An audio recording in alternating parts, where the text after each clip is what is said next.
Keď si budeme kúpovať parfém, bude tam jeho fotka? Áno. Budete mať niekoľko fotiek. Zo všetkého. Aj sa odhalí vlastne tajomstvo krabice. Už zajtra. Takže nebudete musieť čakať na tajomstvo krabice, dokým vám to príde, ale proste odhalí sa zajtra.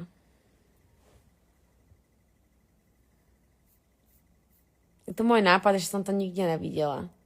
Snažila som sa niečo také nájsť a pýtať sa ChatGPT, či niečo také existuje. Ani mi nevedela povedať proste. Takže asi také neexistuje. Alebo teda respektíve existuje samotné. Možno.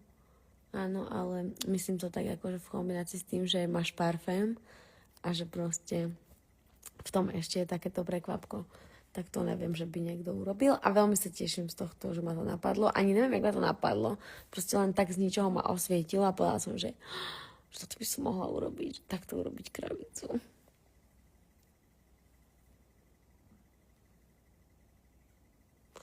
Nemôžem ti ukázať vrchnák z hora, lebo je tam logo vyrité. Takže preto vrchnák som ukazovala iba z boku, pretože z hora je vyrité logo mojej značky. Budeme môcť ísť do Outu Areny s dospelým? Áno.